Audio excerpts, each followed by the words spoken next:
ito pala ang dahilan kung bakit ayaw na ni Marcos na ituloy yung impeachment. Naku po. Mukhang mukhang mapapahiya ho. Nako. Sa tingin ko, kaya ito ho, mga kababayan, tila ho umaatras ng bayag itong si Marcos na ituloy ho ang impeachment. Pakinggan po natin ang bagong presko nun, yung kanyang mong kapatid mismo. Nabubulol na ako sa'yo. Na ano, pagka pinag-uusapan si Marcos talaga, nabubulol. Deb ako. Anyway, pang-usapan po natin ito ha. Kasi alam nyo, may punto. May punto si Aimee ngayon ha. May punto si Aimee. Tama si Aimee dito ha. Ayan ha. Sabi ko naman sa inyo, pag tama, palakpakan, pag mali, banatan. Mga Aiminatics, palakpak ka na. Ito na. Pag-usapan po natin ha. Ito sa tingin ko, tama din yung sinabi niya dito eh. Kaya medyo, kung mapapansin ninyo, may sinabi nga si De Lima eh. Sabi ni De Lima, kung ayaw niya pala, sana hindi na lang siya nagsalita. Sabi ni De Lima kay Marcos, kung ayaw niya pala, sana hindi na lang siya nagsalita pa kasi para hindi mix ang pinapahatid na mensahe sa taong bayan. Alam mo, hindi mix ang pinapahatid ni Marcos sa taong bayan. Talaga pong ayaw na niya. Alam niyo kung bakit? Eto kasi pakinggan natin. Relax. Kilala ni Senator Aimee Marcos, mismong administrasyon ang ayaw daw na matuloy ang impeachment trial ni VP Sara Duterte. Nauna sa Balita Live si News 5 correspondent ng Senado, si Mian Los Baños. Mian, paano yan nasabi ng presidential sister? Hi Bok, magandang hapon sa iyo. Naniniwala nga sa Senator Aimee Marcos na hindi lang yung mga senador na maka-Duterte gaya nila, yung mga galing sa Duterte block, ang gustong ipabasura yung impeachment case ni Vice President Sara Duterte. Tingin niya, baka daw o duda niya, baka maging mga taga-administrasyon ayaw na ring ituloy ang impeachment trial na yan dahil mukhang kapos sa boto para daw ma-convict si VP Sara. Yan ang paniniwala ni Senator Aimee Marcos. At tingin din daw niya may ilang mga senador na parehas ng paniniwala sa kanya bagamat hindi na niya inisa-isa o pinangalanan ang mga ito. Bok, narito yung bahagi ng pahayag ni Senator Aimee Marcos. Pakinggan natin. Mismo yung admin, sa palagay ko, interesado na mawalang bisa na yan. Kasi kinakabahan din na matalo. Aminin natin. Di ba mas mahirap, mas nakakahiya kapag nagkaroon ng paglilitis at matalo? Ang akin lamang, ang duda ko, hindi lamang ang sinasabi o tinatawag na mga Duterte ang interesado sa pag-dismiss. Ang pakiramdam ko, mismo ang administrasyon ay may mga grupo na nagsasabi na wag nang ituloy at baka mapahiya lang sa numero. Yan. So parang sinasabi ni Aimee ngayon, mga kababayan, mapapahiya ho kasi kung itutuloy. Kasi tandaan ninyo, at least 1/3 of the House, ibig sabihin yung Senate, kung 24 ang Senado, abay kailangan po at least man lang 16 ang kailangan bumoto upang i-impeach si VP Sara Duterte. Mga kababayan, wala na po silang bilang na ganyan. Una-una, suicide yan sa kanilang mga karir kung boboto sila ng ganyan. Kaya nga, sinasabi dito ni Aimee na mukhang malabo at sinasabi niya talagang kaya siguro ayaw na rin ni Marcos kasi mapapaya sila. Mantakin mo, napaya ka na ng 2025, mapapaya ka pa ngayon, di ba? Gago! Nakakahiya naman sobra-sobra nun. At isa pa, hindi lang po yan. Ako meron pa akong ibang pananaw. At sigurado ako sa inyo, marami pa kayong pananaw. Hindi lang po yun. Kasi kung matatandaan ninyo, kahit po si VP Sara Duterte gusto nyo matuloy. Bakit? Siya yung dito siya yung delegates, pero bakit niya gusto matuloy? Baka merong pasabog. Hindi, sandali linawin natin. Alam mo naman, maraming tanga dyan Lalo na sa Malacanang. Pag sinabi nating pasabog, hindi ibig sabihin bomba. Ibig sabihin po nung pasabog, para po, baka mamaya maraming ilalantad na sikreto na mga, kasi tandaan ninyo, maraming bitin Maraming bitin doon sa kwento ni VP Sara Duterte tungkol doon sa mga envelope, tungkol doon sa mga hinihinging pera sa kanya. Naku. Ladies and gentlemen, pag nag-impeachment, Ano po yan? Talagang nationwide. Actually, baka nga hindi lang nationwide, baka buong mundo manood dyan. Kahit to yung ibang foreigner manood po dyan. Siyempre, grabing ingay ng mga Duterte sa ibang bansa So baka mamaya mas lalo mabuking ang administrasyon. Kasi dyan maglalabasan yung mga nanghihingi. Di ba? O mga kumukomisyon. So talagang sa tingin ko, kaya nga gusto ni VP Sara Duterte. Kaya nga alam mo, nung una, hindi ko naintindihan yung punto rin ng ibang mga senador bakit gusto nilang matuloy. Kahit sila ay kaalyado ni Pangulong Duterte, bakit nila gustong matuloy? Kasi pala, sa tingin ko, meron silang gustong lumabas na mga sikretong mabubunyag. Kasi ultimo si VP Sara gusto niya lumabas Diba? Gusto niya mismo talagang harapin. Although yung abogado niya, of course, if you are a lawyer, you would rather not go to that matinding trial. Kaya malupitan po yan, ubos oras lahat, marami hong maantala na trabaho dyan. Kaya nga sa tingin ko, tama ito sinasabi ni Amy Marcos na sinasabi niya ngayon na baka ayaw na rin talaga ng administrasyon. Hindi lang sa, sa tingin ko, hindi lang dahil sa bilang, kung hindi maraming mabubunyag, di ba, na sikreto at kabahuan ng administrasyon na ito. Olat na nga sila. Mabubunyag pa yung sikreto. Kawawa na ang 2028. Hindi, kaya nga tingnan ninyo. Bakit mismong si Speaker Romualdez medyo, nung sinabi niya, galangin na lang natin ng si Chis Escudero kung ano gusto niya. Hindi, alam mo, eto mga kababayan, siguro nung una, syempre, gusto nilang matuluyan o mag-ingayan kasi tandaan niyo nag-eleksyon di ba? Akala kasi nila, ang purpose nila i-damage ang mga Duterte. Yun ang kanilang purpose damage ang mga Duterte sa 2025. Nung hindi naging effective, wala nang purpose yung impeachment. Wala nang purpose yung impeachment kasi kita nyo naman, talo na Talo na yung mga kandidato at siguradong marami na hong papanig dito sa mga Duterte. Pagka mapapahiya pa sila uli, yan ang sinasabi. Pero Bok, balitang-balita kahapon yung umikot na draft resolution para ipabasura yung impeachment complaint. Ilan bang draft ang nakaabot o umikot dyan kay Senator Amy?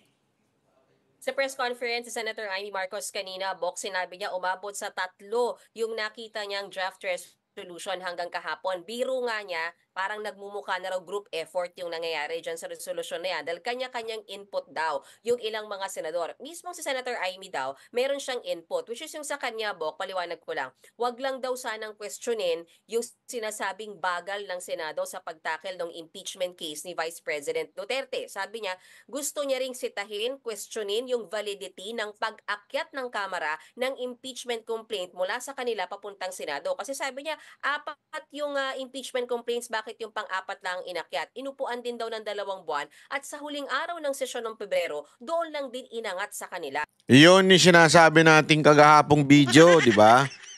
Tayo na, lagi silang paulit-ulit na portpid na yan. I-portpid nyo mga mukha nyo. Kayo nga Pagkatapos ninyong i-late ipasa yung impeachment complaint, portpid kayo. Ngangaragin nyo Senado ngayon. Gusto nyo kung ano yung ginawa ng Kamara na hindi na dumaan sa due process, gusto nyo ganun din na Senado. Tapos ang dahilan nyo, dahil porpid na yan. Yeah. Itong mga alam mo yung mga bobo, lalo na yung mga bobong vlogger nila Marcos. Gamit sila ng gamit ng salitang porpid, di naman nila maintindihan. Alam mong bobo Mantakin mo ngaragin nyo yung Senado dahil sa hindi nyo pagdaan sa tamang proseso diyan sa Kamara, ngangaragin nyo ngayon Senado. Tapos isadahilan nyo yung portweed. Mga gunggong pala kayo, kung binigyan nyo sana ng 20th Congress yan, di mahaba ang panahon para talakayin yan. Di ba? Binadali ninyo. Bakit? Akala ninyo madadamage ang administrasyon ni Pangulong Duterte o yung kanyang mga kandidato, di ba? Wala.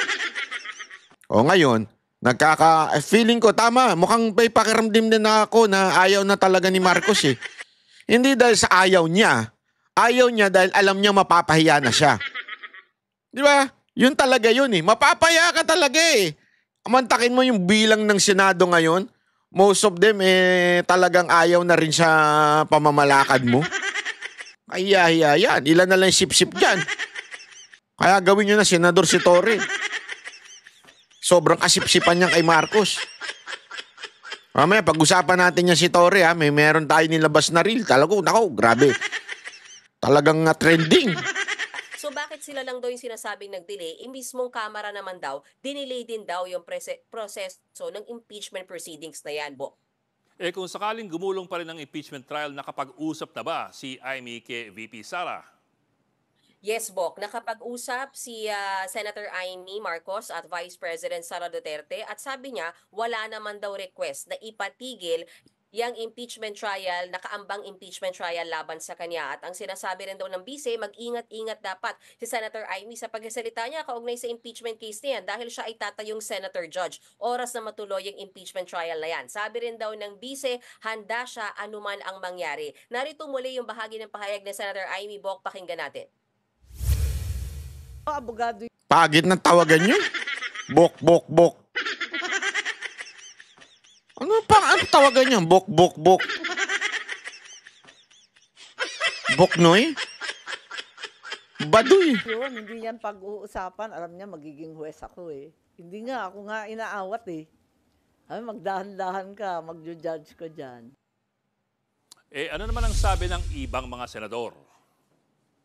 Bukod kay Senator Amy Marcos, nagkaroon din ng press conference kanina si Senator G.V. Ejercito. Sa kanya, sa gitna ng mga kaingay, kaugnay dyan sa impeachment case na yan, tuloy ba o hindi, sabi niya, duty ng Senado na itakil yan. So dapat kahit anong mangyari, dapat talaga mag-proceed sila, mag-convene sila as impeachment court.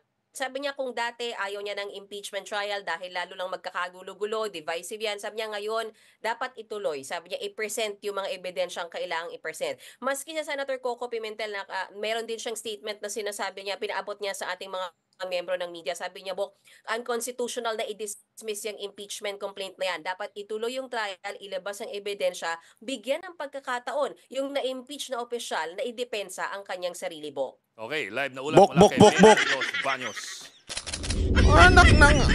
Ang baduy-baduy nyo sa bok-bok-bok nyo, ha? Kakairita yan, ha? Hindi, alam nyo mga kababayan, ha? Kayo nga, gusto ko marinig ang inyong opinion. Sa tingin nyo, talagang ayaw na matuloy ni Marcos dahil mapapahiya sila? Dahil, sa bagay, wala na talagang sumusuporta dyan.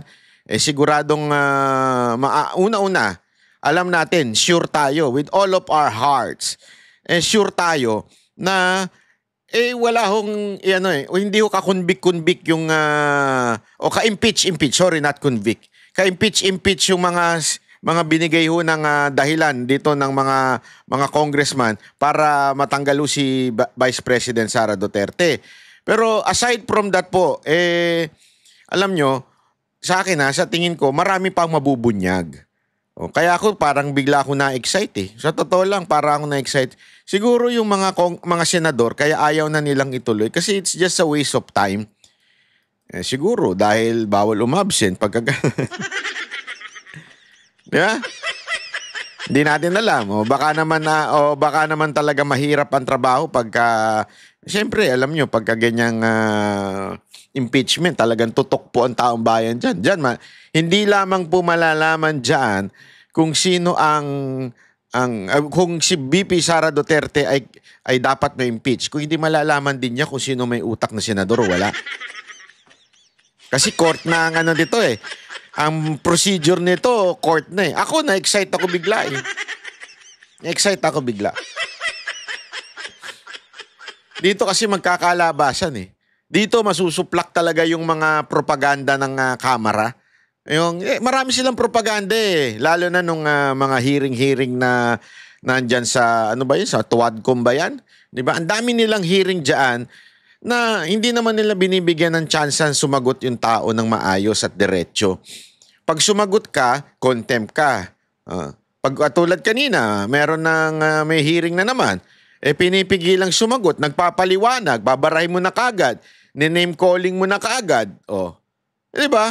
Ay kaya maganda ito sa Senate kasi ito ay magiging parang court ang setup dito. Kaya nakaka-excite. Ewan ko baka magbago isip kasi may mga pumipigil nga. Although it came from the Duterte block, Pero sa tingin ko, ang kanilang concern kasi is waste of time. This is a waste of time. Aside from the waste of time, unconstitutional na i-transfer from the 19th Congress to the 20th Congress. Napaka mali na hunaw nun. Hindi na tama po yun kasi nag-e-end. Everything ends. Yung Congress na yon, yung ano na yon, dapat tigil. Bago na naman. So ibig sabihin, dapat yung impeachment bago na. Alam naman natin may 1-year ban. Ibig sabihin, nagpasa ng 19th Congress, hindi napasok, na-dismiss, may 1-year ban. Bawal magpasa ng another impeachment. Baka mauna pa yung presidente ma-impeach. Di ba? Ano sa tingin ninyo? Unahin na lang muna yung presidente. Anyway, wala pa naman eh. Gago! So pwede pa. Buong 20th Congress. Alam mo, isipin mo kung impeachment ni Marcos, ang daming pwedeng gamitin dyan. Maraming pwedeng gamitin dyan. Ang dami hong masasabi natin mga bagay na kaya bumaba yung tiwala ng taong bayan. Kasi yun lang naman na ibig sabihin ng impeachment eh. 'Di ba? Yung hindi ka na pinagkakatiwalaan, hindi ka na ng taong bayan, sigurado ako madadali ka. Ano ka diyan? Lalo na yung mga kasinungalingang pinagsasabi mo. Hindi kasi kaliwat kanan po mga kababayan ng kasinungalingan po nito ni Marcos di ba? From doon sa bigas, from doon sa walang baril, ang dami pa po. Kung actually sa sobrang dami, hindi mo na matandaan eh.